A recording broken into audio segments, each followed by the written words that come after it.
mengandalkan literasi baca tulis, bagaimana mau melewati ini? Jalan pun tidak, karena dia masih di sini saja tuh, tidak melewati batas bumi. Makanya Nabi melakukan khalwat di Gua Hiro ya.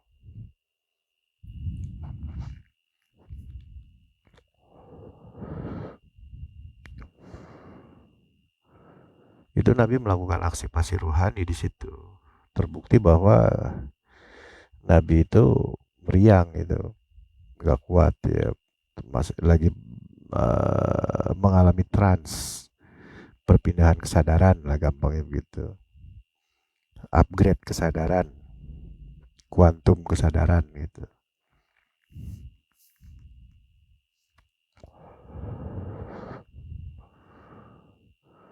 Setelah itu murni di alam kesadaran atas atau alam akhirat. Udah bukan dunia lagi, nggak terikat sama dunia lagi sudah Nabi itu. Setelah batas itu,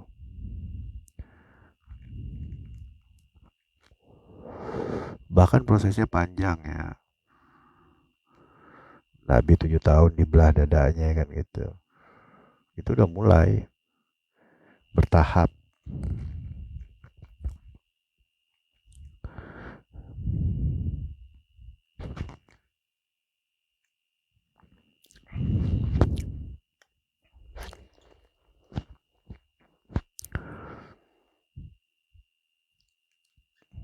Ya, tolok ukurnya adalah ketika Nabi mulai berdakwah tuh, awal-awal itu tersembunyi kan. Istrinya ikut, kemudian sepupunya yaitu Sayyidina Ali yang kemudian nanti jadi mantunya. Terus sampai dakwah terbuka.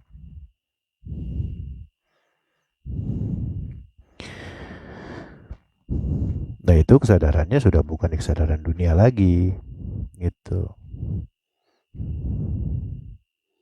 Jadi ini batas dunia, ini Allah, jalannya lewat sini. Nabi itu proses khalwat di Goa Hiro itu di ayat ikro bismillahirrahmanirrahim udah di sini gitu. Kemudian terus berjalan sampai puncaknya adalah peristiwa Isra Mi'raj ya.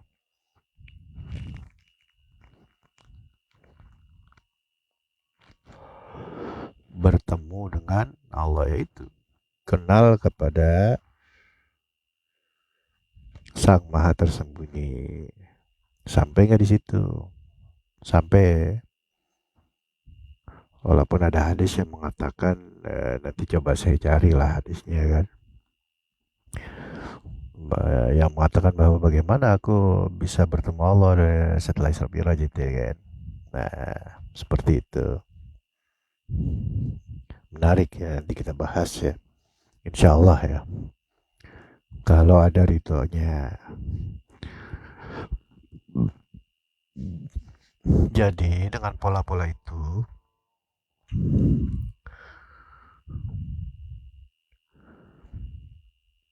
untuk di zaman ini, jika hanya mengandalkan literasi ya sudah, paling mentok gitu itu udah sampai hanya di dimensi Ainul Yakin aja tuh.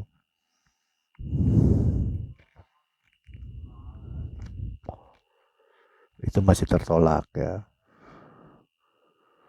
Yakin tertolak, mengiyakan gitu.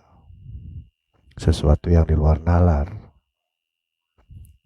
Kemudian Ainul Yakin ya, mengiyakan bahwa Nabi itu begini begitu, itu masih tertolak. uh, Ya Nabi kan begitu agar supaya Nabi diperjalankan itu ya supaya umatnya itu melalui jalannya seperti itu, gitu. Kan itu tujuannya.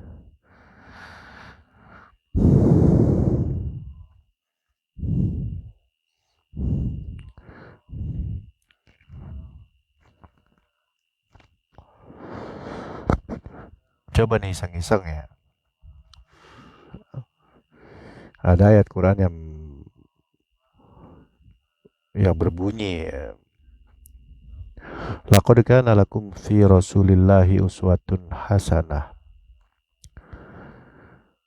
Sungguh telah ada bagi kalian fi Rasulillah.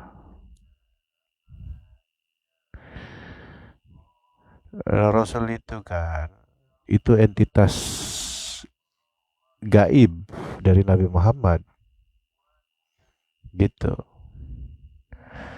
Kenapa ayat ini enggak menyebutkan laqad kana lakum fi Nabiullah fi nabi fi nabi uswatun hasanah misalkan.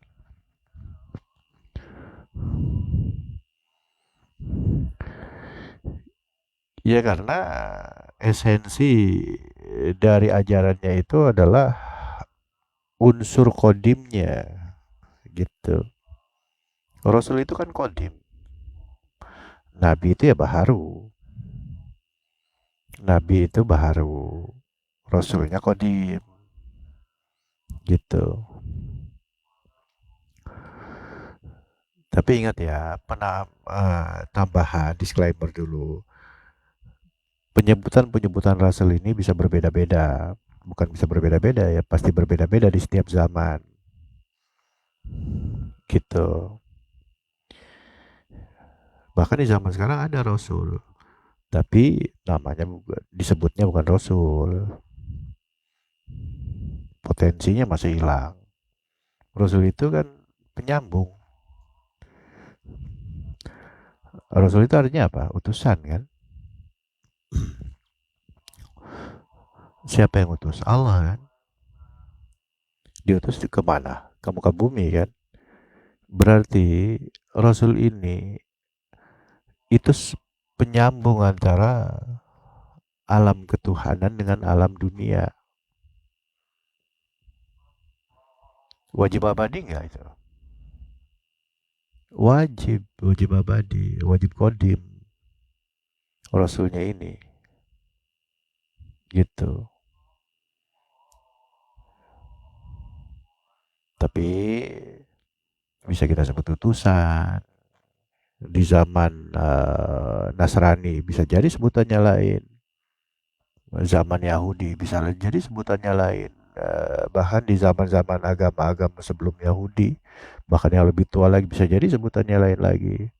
Di akhir zaman ini apa sebutannya? Nah, lain lagi bisa jadi kan gitu. Tapi dia pasti menempati sosok satu orang manusia, gitu.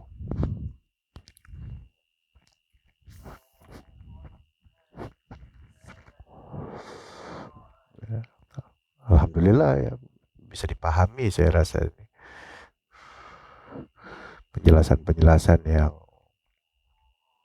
masuk akal kan gitu. Kan dikisahkan seorang Muhammad ini diangkat jadi nabi itu umur 25 gitu kan. Kemudian diangkat jadi rasul umur 40 gitu.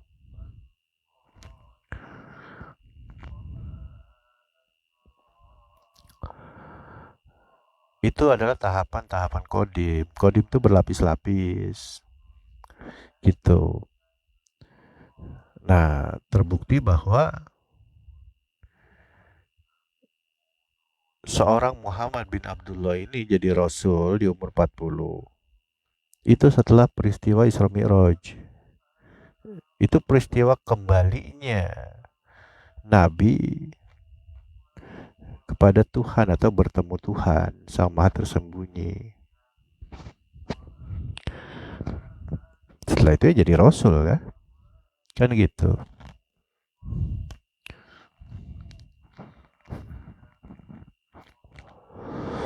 Nah, seperti itu gambarannya.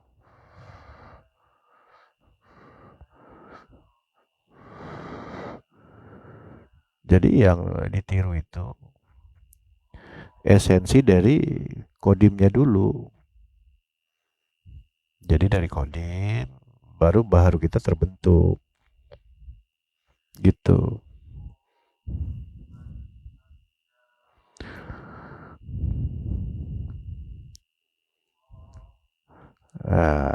Ya seperti itu. Nah, di mana posisi akal yang di-upgrade? Kalau tadi kan yang pertama itu adalah afala ta'qilun gitu kan. Gandengannya tuh afala tubsirun, afala tatafakarun, ya gitu-gitu kan. Apa kalian gak memperhatikan? Apakah kalian gak berpikir? Apakah kalian gak berakal? Nah, setelah kita berpikir, kemudian berakal, kemudian memperhatikan dengan seksama, nah, dan masuk ke tahapan awal dari dimensi hakul yakin, baru kategorinya ulul albab. Kemampuan dari otak kita tuh udah di-upgrade. Dapat doping dia dari alam kodim lah, dari kolbu gampangnya. Seperti itu. Mudah kan? Begitu alurnya.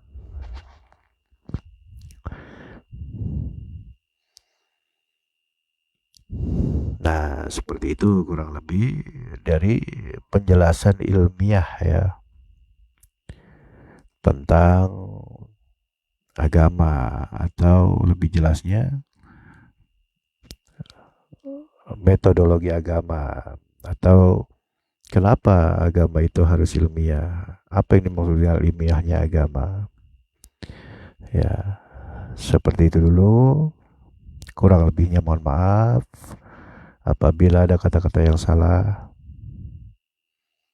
Ya. Ilahi anta maksudi wa ridhaka matlubi. Wassalamualaikum warahmatullahi wabarakatuh.